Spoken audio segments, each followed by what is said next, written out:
Hi friends, I have another craft for you today. Today we are going to make a mini book stack. Isn't that cute? Yeah, I love it. And there's several ways to do this. I'm going to show you this way, but I'll tell you about it. So anyway, I don't know if you've seen them around, but people are stacking literal books on top of each other and making it as a decoration, and they're really cute. But we're going to make a small one out of a crate at Dollar Tree. But they also have wood pieces that you could paint individually and stack. That's awesome too.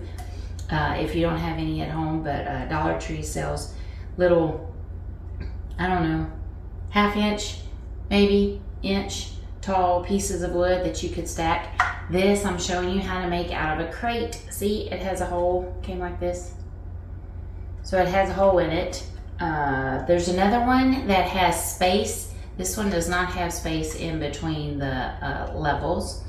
There is another one that has space in between. You can do that as well. But if you do, I would recommend putting some like brown or a darker paint on the inside of your crate and in the slats. I painted one of those. I should have brought it so you could see it. But I like this better, so I went this route.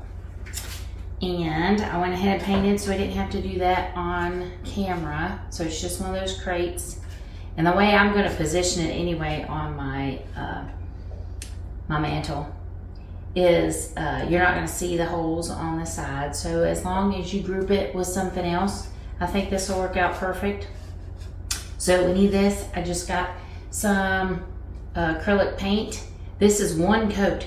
It soaks in really good and dries fast, but I like the color and I didn't want a second coat.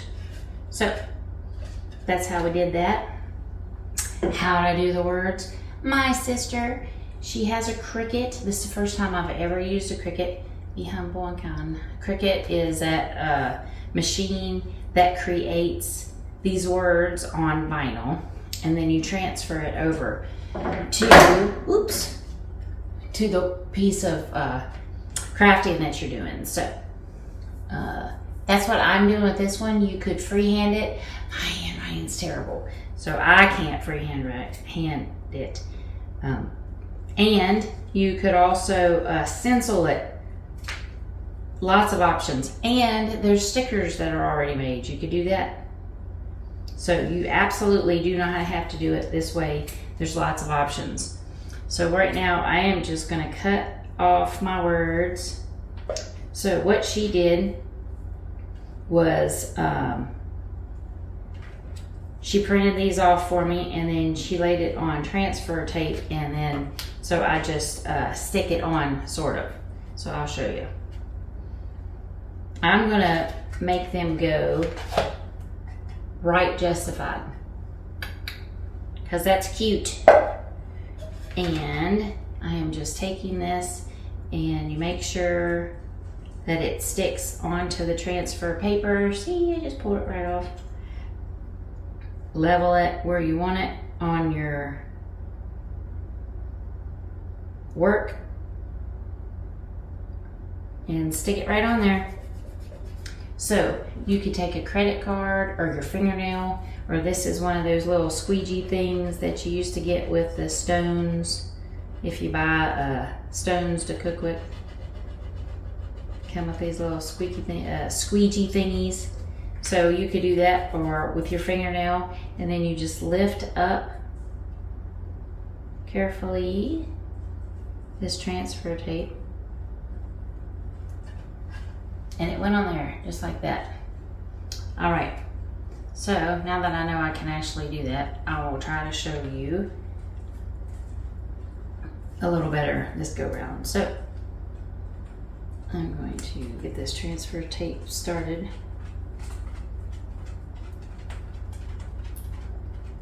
Need some fingernails for that, I'm thinking. Good thing I have fingernails. And it pulls off like a sticker. So I don't want, this is actually transfer paper. Sort of like if you were putting down some paper in your cabinets. Remember when you used to do that? Put it on there. I'm gonna use my squeegee.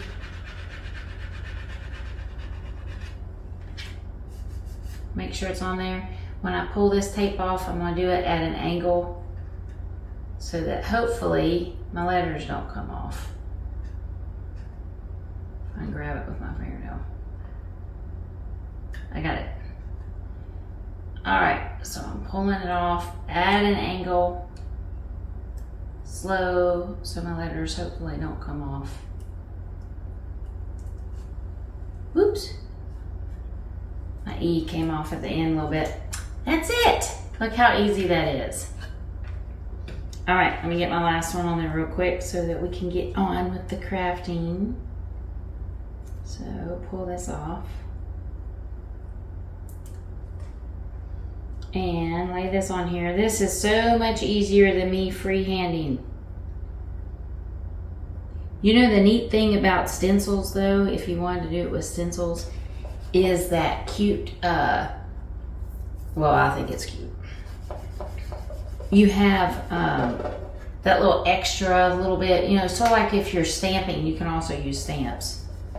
You got a little extra ink here or a little extra ink there. It just makes it look more farmhousey, and you know I like farmhouse. Kind of, you know, it shows that it's homemade. Ta-da!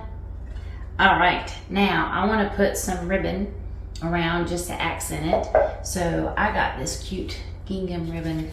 I love that. So I'm just going to measure out how much I need and cut it. And you know me, I like jute. So I am going to cut some jute to go with that. Here's some of my jute. I'm gonna go ahead, before it's on here, I have learned so much by making this first one. And cut a few strands. That might not be long enough, but we'll see. So, the first time I did this, right here, it turned out great, but I burnt my fingers with the glue gun, with the hot glue. So trying to put this ribbon on, and I could just go all the way around, right? I know it's hollow on the bottom, but I could just wrap all the way around, and that might be easier. But I decided that I was going to tuck it on the inside. And so the ribbon went on there okay, but this jute did not, because I was trying to, I looped it through, made a circle and looped it back without cutting it. And I didn't tie my ends. And whew, anyway, that doesn't work for me. It might work for you. That doesn't work for me. Awesome. My ribbon's two-sided, so it doesn't matter.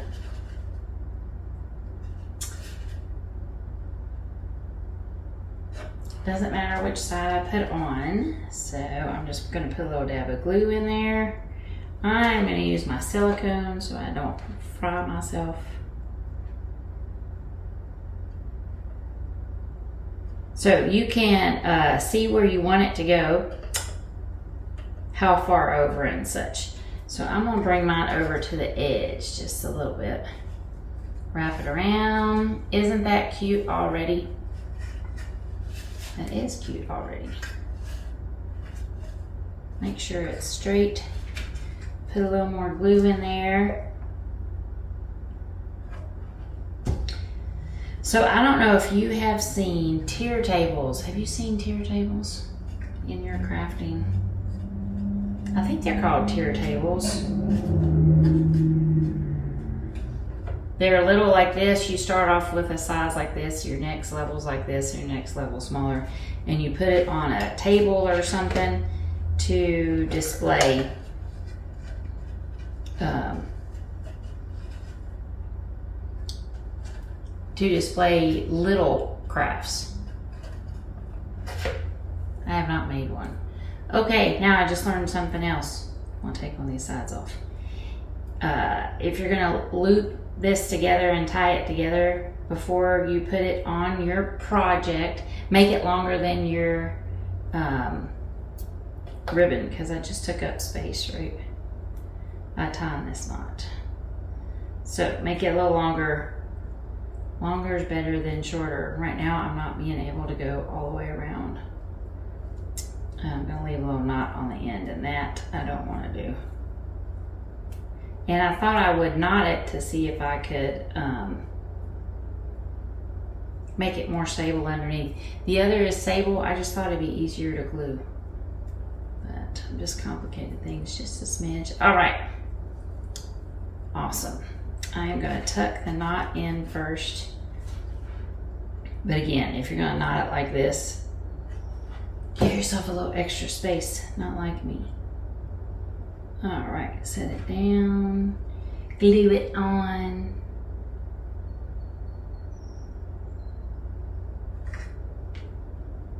Nice and sturdy.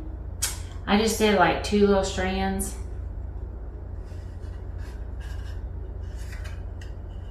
You can still see the strands. And then I will just glue this end piece over here. All right, so I do like the knot. The knot works great. I just needed it longer. So you might want to knot them first. It's a good idea. I just didn't execute it as well as I wanted to. This works too. And I did not burn myself. Cute. Now then, flowers. I wanted little daisies. I bought them at the Dollar Tree. Snip off, just pulled it right off the stem. And I don't want all my stem to go away. So I want some stability, and I want it to kind of pop up a little bit. So I am just going to trim off part of this little extra plastic that is on here. When you pull your flower off, I just want part of that off. I don't want green hanging down. Do I want green hanging down? Let me see. I can spin this around. I didn't put green hanging down on the first one. I think I'll mix it up. So I am going to glue this onto the flower so it doesn't wiggle too much on me.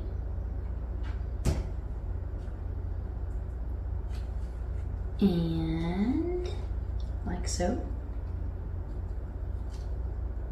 And then I'm going to spin it to where the leaf is, one of my leaves is hanging down, just to do a little something different. Let's see. So you just place it the way you want it. Oh, that's cute.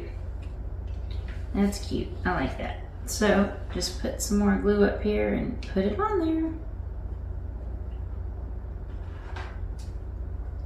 Just like this. Hold it till it glues.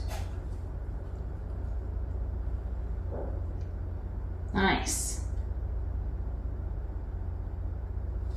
This first one I made a little flatter. I cut the stem part off completely. And then I thought I'd show you how it looks if I don't cut that completely off. Am I nice and solid? I am. Nice and solid. So here's the difference. One a little more flat, one a little more fluffed up there. I don't see much of a difference, but you might. And then went to Hobby Lobby and got some Puffy Bee stickers. So cute. You don't need this part. This is just extra, but I thought it was cute. Let's see if I can pull these out.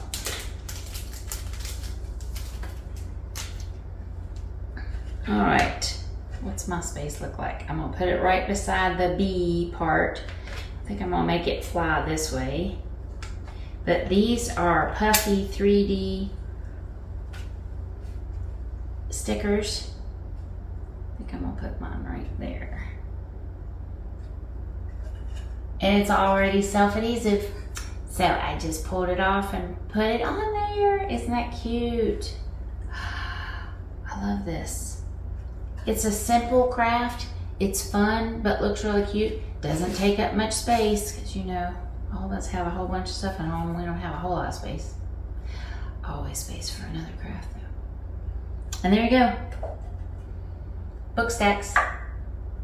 Little mini book stacks. I hope you liked it. I hope you want to try one yourself. And I guess I'll see you next time. Thanks for coming. Bye.